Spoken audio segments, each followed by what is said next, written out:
Serial में आने वाला है एक नया। अब राघव की माँ अनुपमा को मिलती है। राघव की फोटो दिखाते हुए यह कहती है कि मुझे अपने बेटे से मिलना, प्लीज मुझे कोई ना कोई मेरे बेटे से मिलवा दो। तभी अनुपमा राघव की फोटो देख काफी ज्यादा चौंक जाती है और उसे यह कहती है कि बिल्कुल भी चिंता मत करिए, मैं आपको के बेटे से जरूर मिलवाऊंगी और आपके बेटे को आपके पास लेके आऊंगी। और आप क्या बता सकते हो कि आपका बेटा कहाँ पर है? तभी वह यह कहती है कि वह एक औरत के चक्कर में फंस चुका था और जब वह औरत की ख्वाहिशें पूरी नहीं हुई, उसने अपने बेटे को जेल की सलाखों के पीछे डाल दी और वह कब मेरे पास आएगा मुझे नहीं पता है। अनुपमा यह कहती है कि आप चिंता मत करिए, मैं आपके बेटे को आपके पास जरूर लाऊं और आपसे मिलवाए बिना चैन की सांस नहीं लूंगी। तभी वह यह कहती है कि मैं तुम पे भरोसा कर सकती हूँ। तभी अनुपमा से यह पूछती है क्या आपको उस औरत का पता है जिसने आपके बेटे को धोखा दी? तभी यह कहती है कि मेरे उसकी फोटो तो नहीं, पर वह किसी अमीर आदमी के साथ रहने के लिए चली गई थी और वह अयत से कोठारी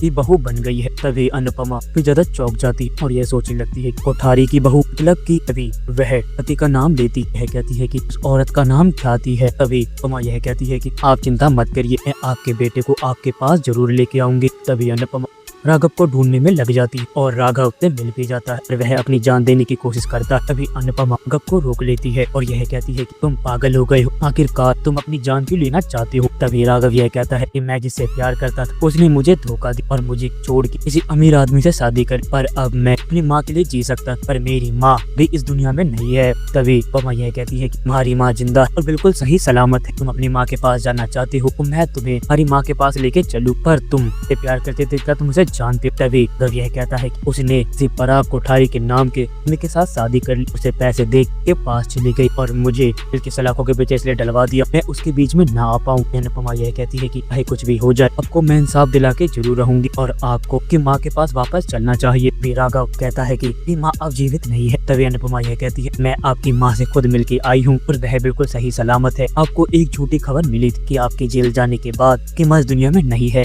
आप कभी भी उस औरत से बदला ना लेना चाहो। तभी राघव अनुपमा के साथ चलने के लिए मान जाता है। यह कहता है कि आपका बहुत बहुत शुक्रिया अनुपमा जी, आपने मेरी जिंदगी की सब में बड़ी खुशी मुझे दी है। मैं अब कभी भी ऐसा काम नहीं करूँगा, कभी भी अपनी जान लेने की कोशिश नहीं करूँगा। अनुपमा कहती है कि अब हमें चलना चाहिए और आपको इंसाफ दिला के मुझे भी अच्छा रहेगा। और जब ख्याति कोठारी आपको देखेगी के पैरों तले जमीन अपने आप ही निकल जाएगी, क्योंकि आपको अपनी जिंदगी खत्म करने से अच्छा अपने लिए इंसाफ मांगना चाहिए, क्योंकि आपने वह जुर्म किया ही नहीं है के लिए आप सजा भुगत के आए हो। तो आप ये बिल्कुल भी नहीं चाहोगे आपकी जिंदगी पूरी तरीके से खराब रहे। तभी राघव अनुपमा को यह बोलता है कि आपने मेरे साथ इतनी मदद करके को क्या ही मिलेगा अनुपमा जोशी, मैं तो आपको कुछ दे भी नहीं सकता। तभी अनुपमा यह कहती है कि ये सब मैं खाली इंसानियत के नाते कर रही हूँ, क्योंकि ये चीज मैं नहीं चाहती हूँ कि कोई भी बेकसूर बिन फालतू में एक ऐसी सजा काट जिसका वह कभी जुर्म किया ही नहीं है और आपने कुछ भी नहीं किया बल्कि झूठे केस में आपको फंसा दिया गया है।